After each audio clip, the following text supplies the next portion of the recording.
Week 3, men's 5-pin play in our preliminary match to get things going. Barrie Wright, Aldergrove, BC, Len Anseth from Cutknife, Saskatchewan.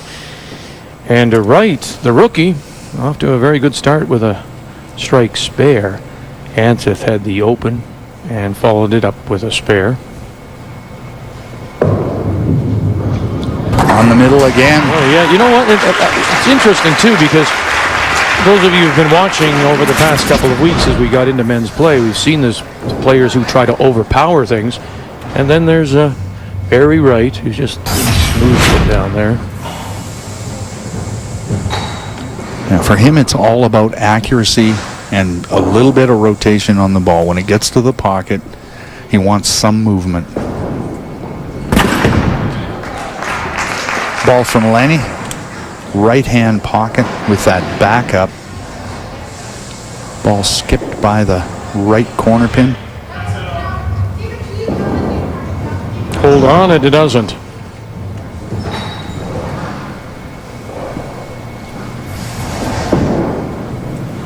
And manages to get the 15 for Anseth out of Cutknife, Saskatchewan. He's a caretaker for the Living Sky School Division. Yeah, Saskatchewan, the land of the living skies. That's a good shot.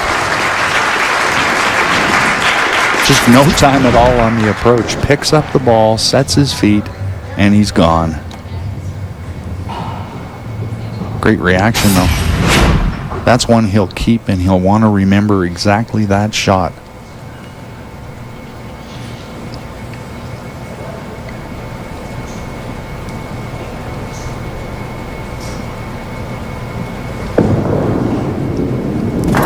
You could see that ball move just about 5 or 6 feet in front of the head pin. Broke to the left and missed the head pin. Right over the center arrow and just in front of the head pin. Moved. First time in this match, Barrie's missed the middle. 3 out of 4 so far. Wants to be on the inside of this, make the spare. Very nice. So that's a great start for Barrie Wright. Has a mark in all 4 frames. And we talked about it. Accuracy. Hit the middle. Get your opportunities. Don't make mistakes. Make the spares when you have a chance. Barrie Wright clean through 4 frames.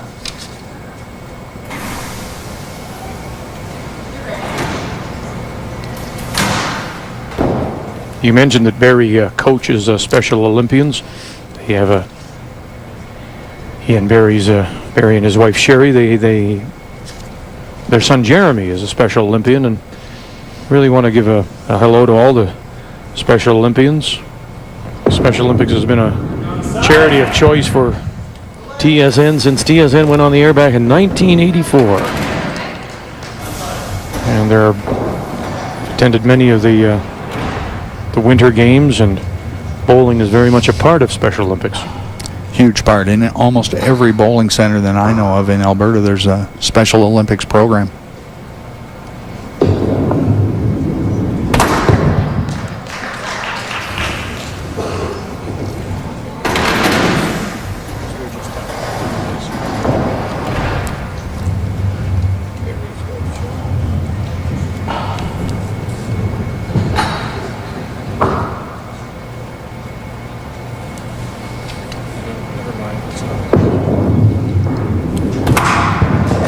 More.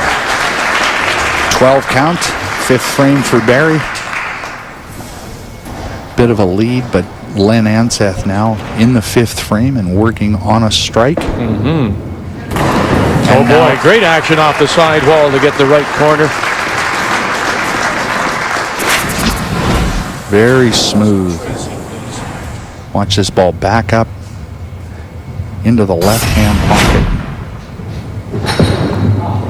Boy, he is fast, and you do wonder sometimes if it affects him. He was a runner-up in the Pins game of '98, won $3,800. His wife Tracy will be familiar to bowling viewers on TSN. She's a 2-time winner of the TSN Pins game as he comes through with the spare. And we also want to congratulate both of them on the birth of daughter Akira, who is just now a couple of months old. Cut Knife, Saskatchewan, northwest of Saskatoon. Barrie right now, 6th frame. See if he can recover from that head pin in the last one. Bit of a bad break. Good ball. And Barrie's wife Sherry is here, and we welcome her to Calgary.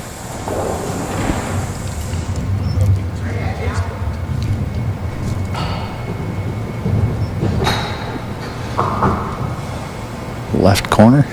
First one of the match for Barrie. Cross lane, let the hook take over. Right on it. So just the 1 pin difference between the 2 through 5. Anseth leading by 1, and both bowlers have spares up in 6. Barrie bowls out of the Scottsdale lanes, the Surrey Alder lanes, Aldergrove, Willowbrook lanes. And you know, when you say that, you think, okay, well, maybe it's tough to find a home. But in actual fact, that's a good thing, because you want to experience all the lanes and what they have to offer. Absolutely. 3 different bowling centers, 3 different conditions, probably 3 different atmospheres. So when you come to a center like this, the Silver Dollar Action Center, and you're less surprised by things, or you're maybe better able to handle the conditions. You may be more used to making the adjustments as well. Well, it's not a good 7th for Len Anseth here, because he had the double strike going, the spare, and now he's bound for an open. Now what you want to guard against is throwing another one through the hole. Get it on the head pin. Oh my. Wow. That is a big wide open frame for Len Anseth. How many times do you ever see a 3 count? Not very often. 144. Wow. And Barrie Wright has the strike up. Drifted that one off just a little bit left as well. 4 frames now Len's missed the head pin, and all 4 of them have been to the left-hand side. Wow, really changed the angle on that spare attempt. Went wide right, got it into the pocket, but left the right corner pin standing. Big hole now, advantage Barrie Wright. He'll come up in the 8th and the 9th frame. He's got an 11 pin lead, plus the count on the strike in the 7th.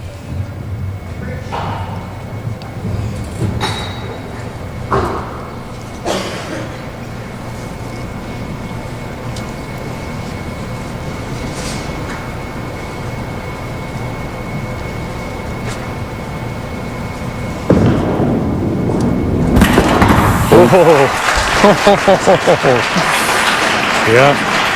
Just a little touch on that right-hand pocket. But it is a hook, so the ball's breaking back towards the pocket, but a lot of deflection. Hit the bowling ball, went almost straight right.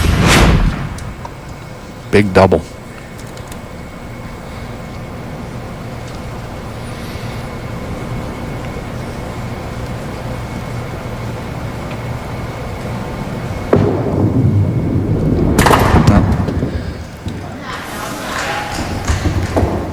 Push that one left. 3rd miss on the head pin for Barrie. And again, all 3 of them he pushed left.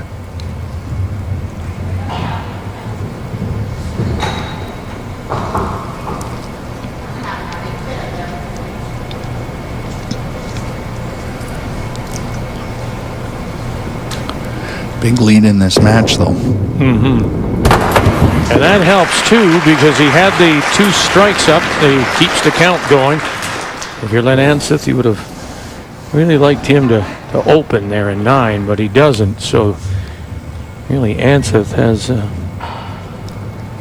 has a shot, but he really needs to put something together. It starts right there in 9, the anchor frame. Has to have 4 in a row here to finish to get to 249. And what it would do, it would be force Barrie Wright to mark in the 10th frame.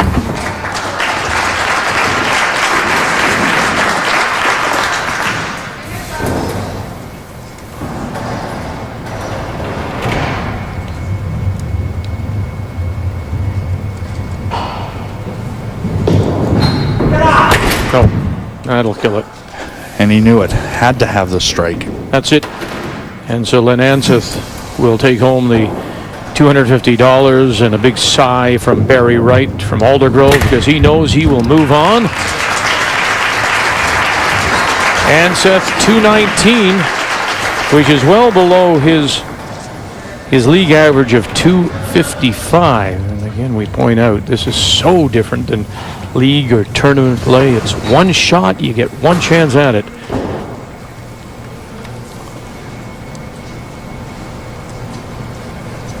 And for Len, just a couple of mistakes, 6, 7, and 8. Missed the head pin all 3 frames, and 2 of them ended up being open frames.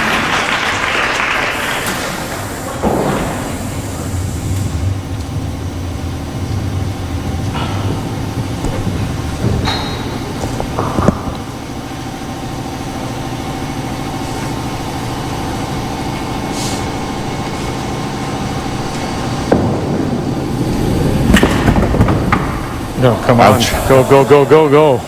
Third set of aces now. We've In had men's play, yeah, and it was pointed out, I think we said there was no women's aces. There was one women's ace I think it was week 3 of women's play.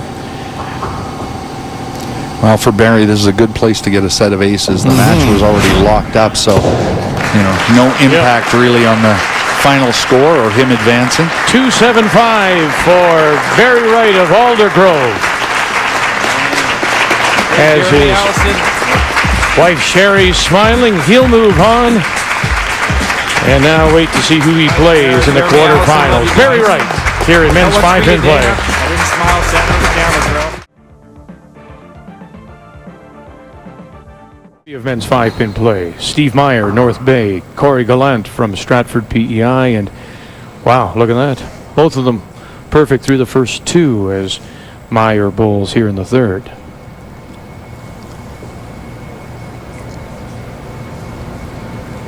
Almost palms the ball. You can see him really set it down in the palm of his hand. Gets more finger on it that way because he really turns the ball hard. All 3 of those have crossed over on his strikes, crossed over. They've actually been in the left-hand pocket.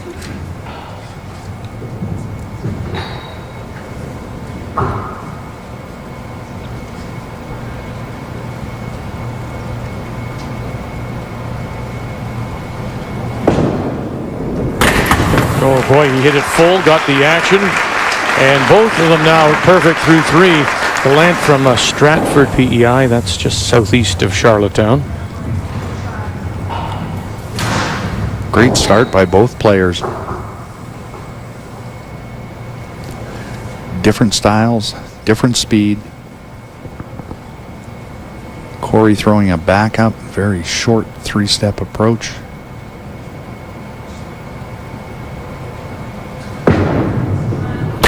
Not too full that time. Backed up, started to move, and then just sat there right dead on the nose. Cory, a former winner of the old TSN Youth Challenge back in 1993 when he won a $1,000 scholarship.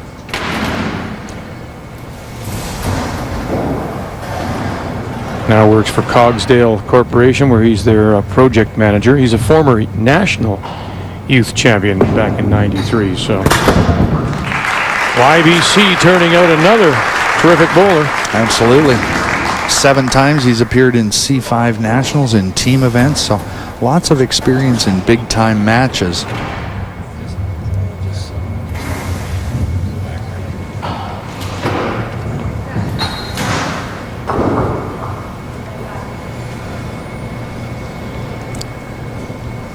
For Steve, this is really his second big adventure into adult competition. It's a bad break.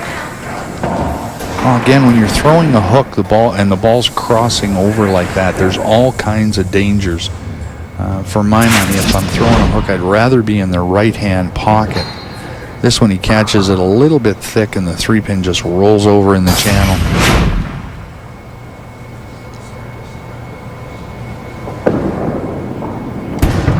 Ouch. Missed that by the 3-pin. Steve was on the pins game back in 2003. Lost in the preliminaries, took home $100. And manages to get the 15. Interesting, isn't it? They both have 3 strikes to start. Now they've both opened up in the 4th. And it's a slight advantage to Steve Meyer. Yeah, the difference is he got a corner pin, so he gets the better count on his strikes. 17 pins separating the two after 4 complete frames.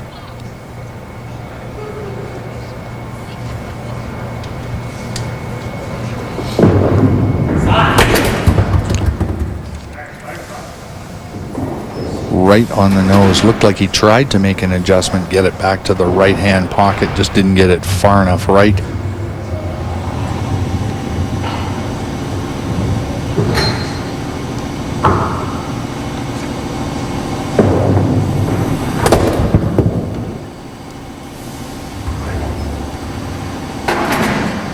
Very quick feet. And when you get quick feet, that can have a big effect on your timing, because if you don't match arm speed to foot speed, you can get completely out of whack, and then it changes on how you release the ball, where you release it, and the amount of stuff you get on it. Is it a sign of something? I mean, is it a nervousness? Where does that come from? It can be a little adrenaline. You get moving the ball early when you're in your stance position, and then that throws your timing off. Then your feet got to move faster to catch up or slow down. You saw Steve talking with a buddy of his, Jim McClellan. Maybe a little bit of help there. There's a little bit of coaching as Cory Gallant manages to come back with a strike. Dead solid. Perfect left-hand pocket. Backs it up.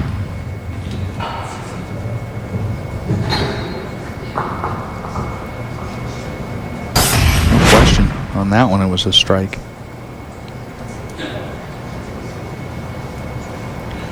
Cory bowls out of Murphy's Community Center in Charlottetown.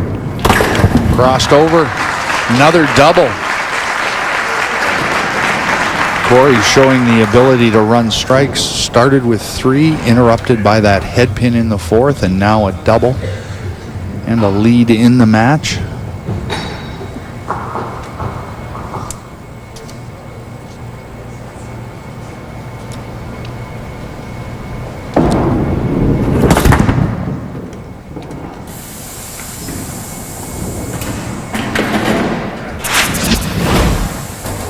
Eye on the footwork here. Oh, he stuck partway through that slide before he even got to the foul line, and that'll really throw your timing off. That ball went left very early because of that. That was better footwork, and he got it into the right-hand pocket where he wanted to. Picks up the spare, but you can see it's still, as you go back, advantage for Meyer through 5, but it's the 2 strikes, or through 4, pardon me. It's Gallant with those 2 strikes in 5 and 6, which are likely to put him ahead.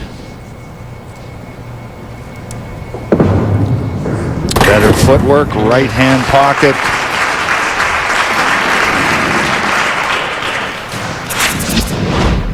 Not quite as fast. Well, he's got a really short push away.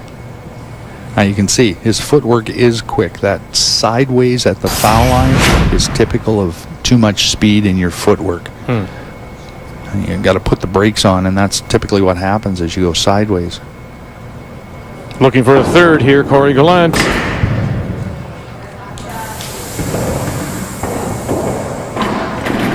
Cory, it's the first miss on the head pin for Cory.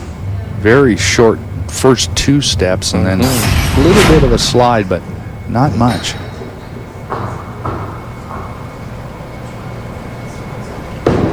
Fairly high backswing and back bend to get him down low to the line.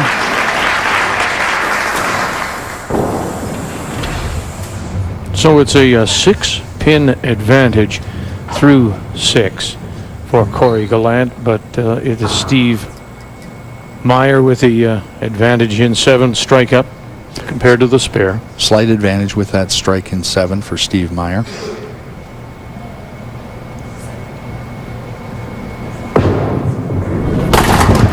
Ooh. Little thick left-hand pocket. Again, 3-pin just died in the flat gutter on the right beside the corner pin.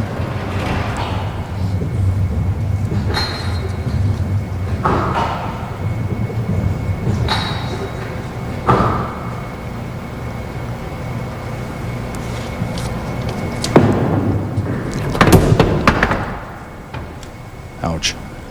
It's never a good time to miss a corner pin, but in the 8th frame of a very tight match, it could mean the difference between winning and losing.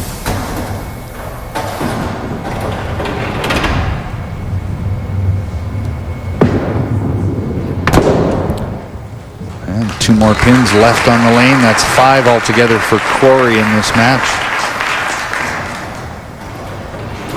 So an opportunity here for Steve Meyer out of North Bay, who works for 2 for 1 Pizza. Has a strike up in the 7th.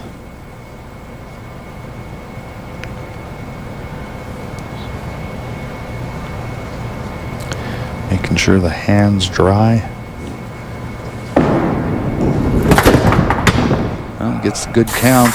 Chop off.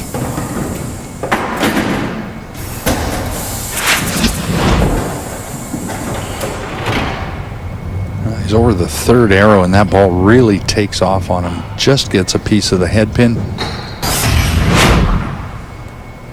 Right side chop off, and want to fit this in between the 3-pin. Oh dear.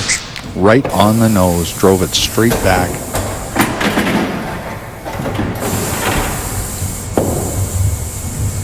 So the potential is here with both bowlers having opens in 8, slight advantage to Cory Gallant. There it is, the 15 count for a 2-16. And you can see it's a 4-pin game with 2 to play. And it's absolutely in Cory's hands to win. He can strike out the 9th and 10th. He can shut out Steve Meyer. Boy, oh boy. Ball went left and 3 pins went right.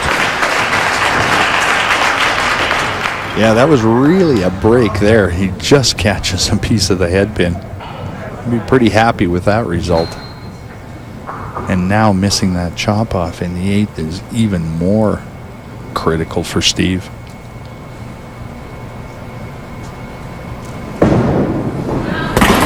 Great shot. So they match each other in the 9th with strikes. Remember, it was a 4-pin advantage for Gallant through 8, both with strikes up now. And as you point out, if Gallant can strike out here, there's just not enough pins for Steve Meyer.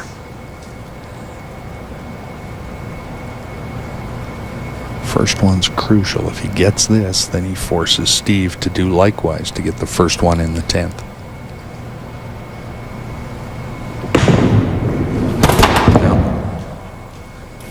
Pulled it left.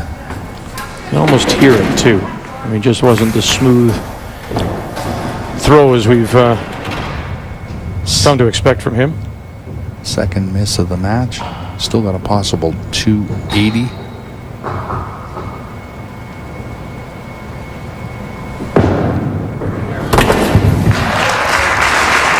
Strike here, and he'll force Steve Meyer to get the first one in the 10th.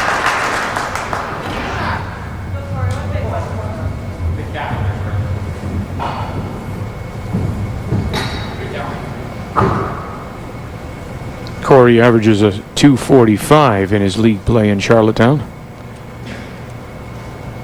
So he's above that here.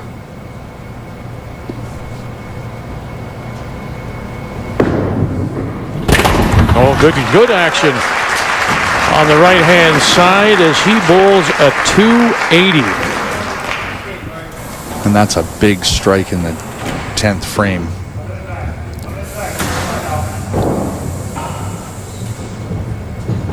Cory, or Steve rather, must have the first strike in the 10th frame to win this match. Steve out of Partners Bowling and Billiards in North Bay, averages 250 in league play. Needs a strike, and he will not have it. And so Cory Gallant Pulled it left. Again, every one of his misses with that hook 3 times now in this game. He's missed left.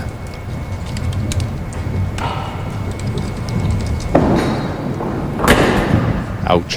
And then punches it coming back to make things worse. So Steve Meyer will take home the $250 that goes to the losers of the preliminary, and Cory Gallant will move on. It's a 256 for Steve Meyer of North Bay, while Cory Gallant of Stratford, Prince Edward Island, will now move on and hook up with Barrie Wright of Aldergrove, and one of them will become the 3rd semifinalist, men's 5-pin play, the Canadian Bowling Champ. Cory Gallant from Stratford PEI, Barrie Wright, Aldergrove, BC. One of them will become our 3rd semifinalist, and Wright looking good. He has 2 marks up, but Gallant struggling with a 12 and a 13 so far. Ouch. 2 misses. Now force it. Punch. Going to have to take a deep breath here and regroup. Maybe change the angle just a little bit.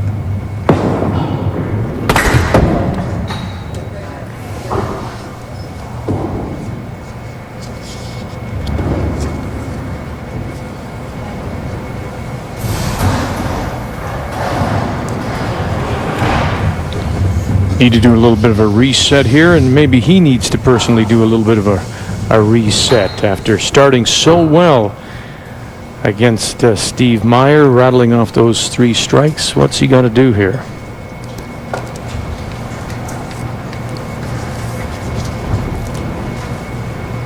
Our thanks as always to the proprietors, those from Bowl Canada, and we want to welcome as well, you see him second from the right, the executive director or the president of the Alberta Bowling Proprietors, that is Gary Schmaltz.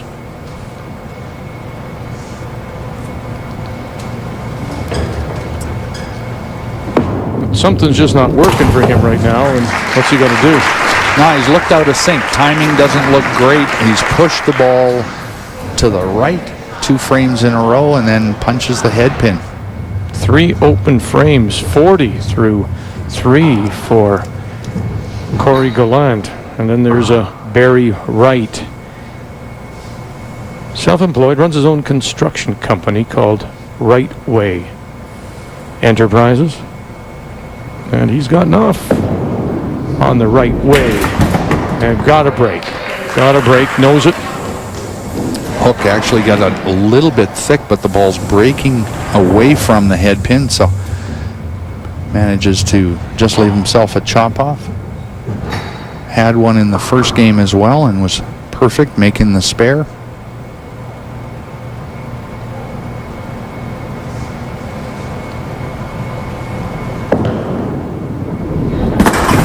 And now 2 for 2 and extends his lead in the match. Got the 3 marks up, 2 spares, a strike.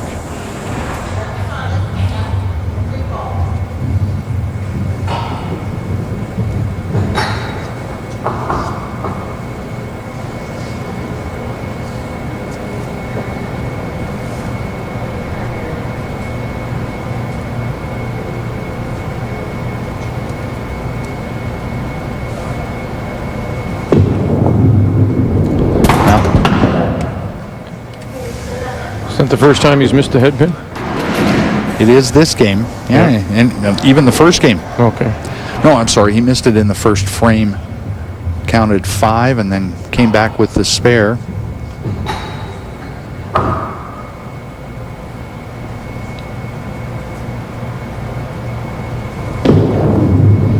On the inside, nope. You know, look at it. Both bowlers seem to be a little tighter. Almost tentative. Yeah, and it's the pressure of the moment, right? They know that this could put them through to the semifinal. You're playing for the big money, the potential there, the 10,000. I think we're seeing that here. And when they freewheel, it seems like you score better, you get better pin action. As you tighten up, you don't release the ball the same way, you don't get the same stuff on it. So the open frame comes in the fourth for Barrie Wright, and it's good news for Cory Gallant, who's still looking for his first mark playing in 4.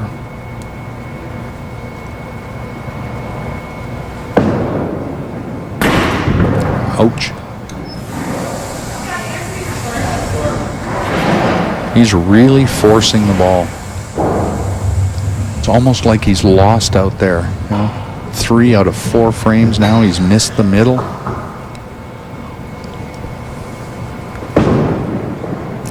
Ah, that's the good shot. Well, great spare to knock that head pin over and catch the right corner.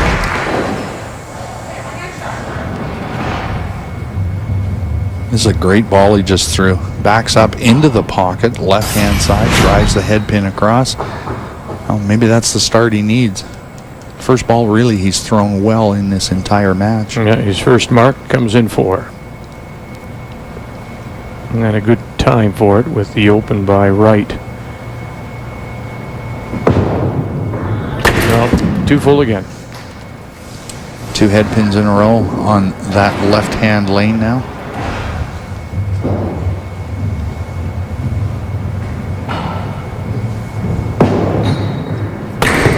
Now clean up your wood, forget this frame. Key on the great shot you made to spare that 3-pin going forward. That's what you want to think about. And you'll leave 3 points there as well. 3 pins, 72 through 5.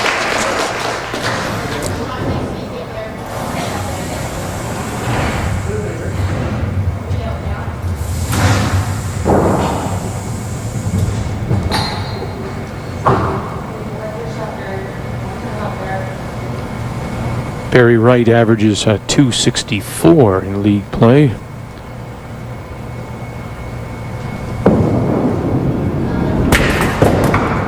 Well, again. Chop off again. Second chop off in a row on the right-hand lane.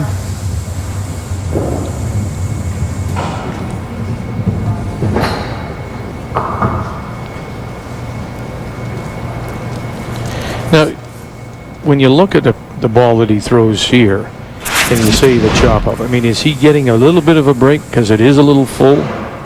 Or is a natural action of the pins and the ball to do this?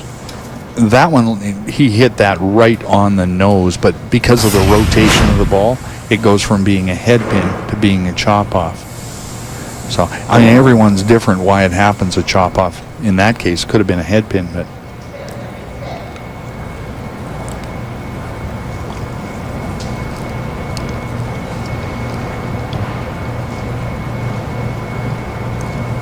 certainly would like to take advantage of the open frame by Gallant, and he's not going to here. So, again, both bowlers very tentative, very tight, playing for that 3rd spot in the semifinals. something going to have to step up here. It's kind of an Alphonse and Gaston. No, you take it. No, you take it. But one of these 2 players can put together a double. They'll certainly step up to the lead. Yeah, anybody who finds it able to string something together, and right now it's advantage Wright 108.72 through 5, both with opens as we go to 6.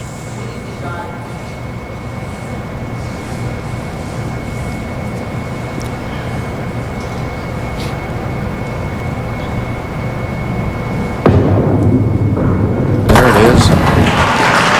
That's the one. Right hand pocket, hook breaking into the pocket.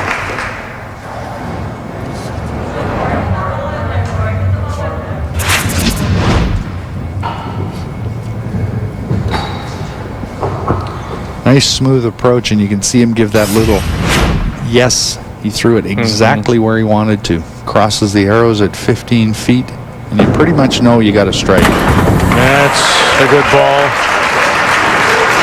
That's the first for Cory Gallant, and it comes in the 6th. Welcome back. The game's not over, and he certainly threw this one really well. He's lucky. I mean, let's be honest. This is his first. In his prelim, he had 5 strikes to this point. I mean, if Barrie Wright was able to put anything together, it may be over. It would be in a really deep hole. Look out. Oh boy. Now that's 3 head pins in a row on that left-hand lane. Just can't get anything going. Is this head pin or this lane in his head right now? It may be, but I mean the whole game's in his head from what I see. He's missed the head pin 3 times, punched now 3 times, 1 strike in 7 frames, so just not throwing the ball as loose, as relaxed as he was in the first game.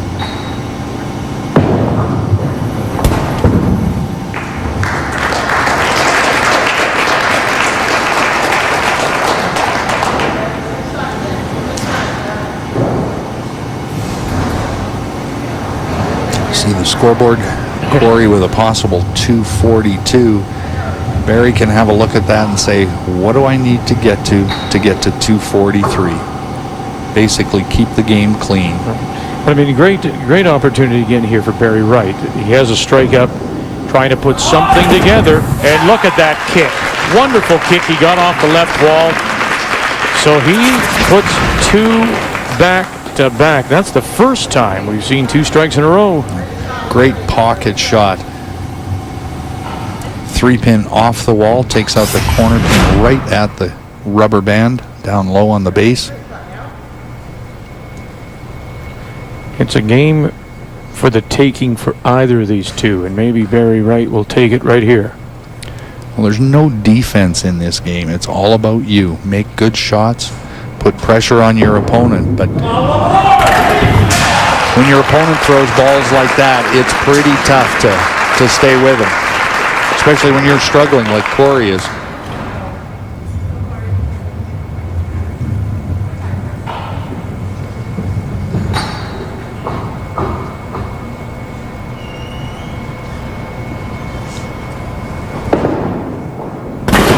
Or 3 wheels.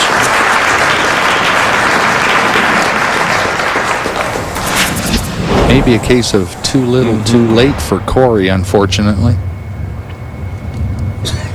But that's a great shot. That's the kind of ball we saw him throw in the first game. Now here he is back on the left. What'd you say, 3 head pins here? Last 3 frames here? Not this time. Much better shot. Left corner pin.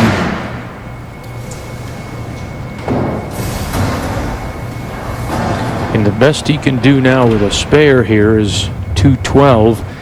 And at the moment, Barrie Wright sits at 198.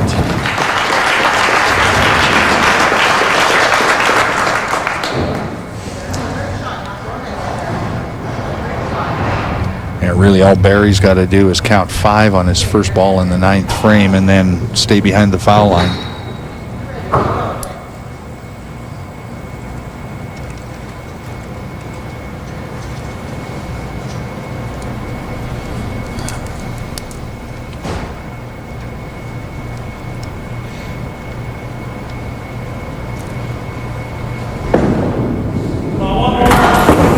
Great shot. Yeah, and give him full credit, Barrie Wright able to find the middle again. He had that 2 opens in 4 and 5 after a quick start. When we talk about making minor adjustments, Barrie's been around the head pin. He missed it in the first, missed it in the 4th, but other than that, now strike, 2 chop-offs, now 4 in a row. So he made a minor adjustment, got the ball back to the right-hand side where he gets the best pin reaction with that hook if he's in the right-hand pocket.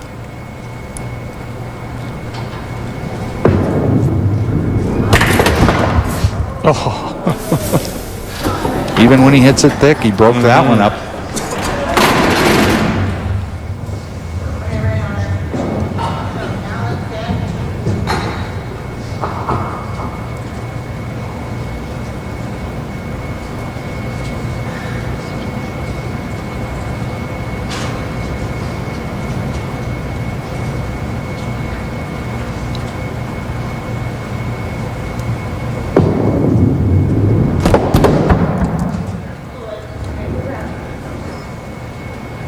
Doesn't matter No. other than for your head, right?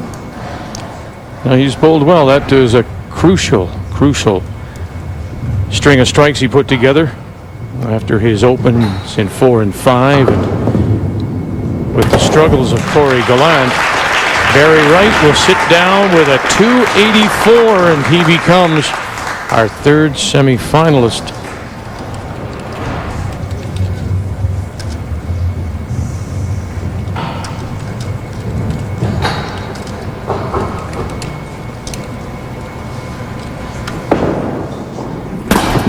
And just hasn't been his day, his game.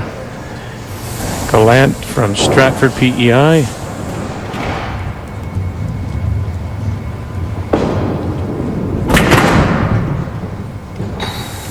He'd probably be hard pressed to, if you asked him when was the last time you bowled a possible 170. It's not going to happen. He's going to finish with another 15 here, so it's a 170. Barrie Wright.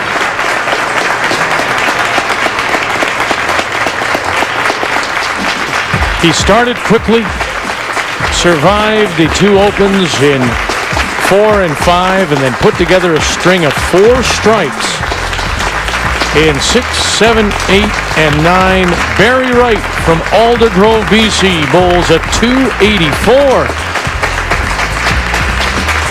The owner of Wright Way Construction has found his way through to the semifinals. Hence 5-pin Canadian Bowling Championship.